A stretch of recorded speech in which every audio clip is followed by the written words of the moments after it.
All right, we'll start here. So what we've done is we have made the so-called major come in on the right and the so-called minor come in a little on the left. And together,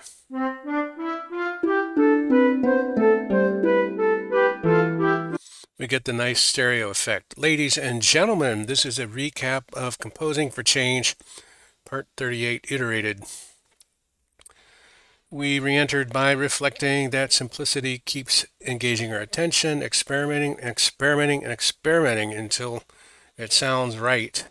And yeah, it's true, sometimes you can overdo things, but on the other hand, lately we've been extending more deeply into changing things. Methodic innovation is our mantra.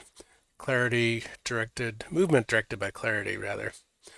We also were working further in the score here, and we were thinking, well, we knew what the chords and the cadences were up on the major side.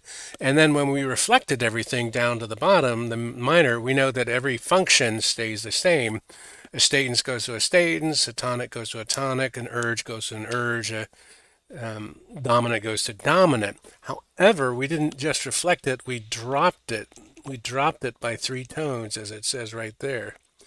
So then our question was, well, what happens when you drop something? And we did a test. We found out that if you took E1-2 C major tonic, reflected it to the C2-1 C minor tonic, C major goes to minor, tonic goes to tonic. But then we dropped that chord by 3 steps. It went to an A2-1. And by Lord, it went back into a major and a dominant. So it changed a major tonic to a major dominant. So function changes is the bottom line. So over here we notice, for example, that in some cases, what was a half cadence up there turned into a driftance down here. Here, a half statence turned into a full statence. So there were kind of noticeable persistent patterns in what happened from going from the top to the bottom.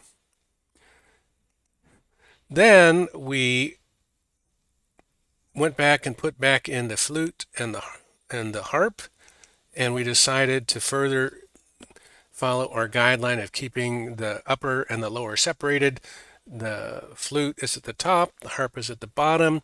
If the flute is playing staccato, the harp is playing legato down the road. If the harp is playing staccato, then the flute is going to play legato.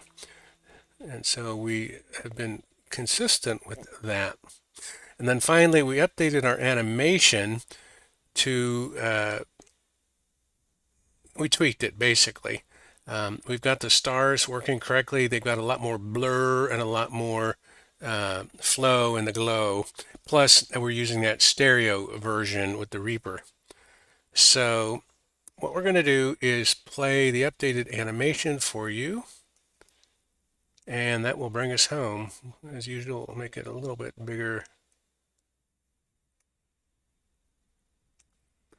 And here we go.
So that ends today's stream. We really like the glowy trails. You can see the long, consistent fluttering flag effect there.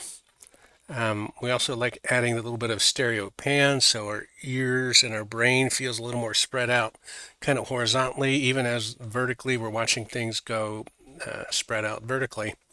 So there's a lot of visual and aural cues that kind of go together. At the same time, uh, the pink and the blue are not being driven by relative pitch. You know, it's not like if it goes way up here, it's very high, and way down here, it's very low. It's the loudness.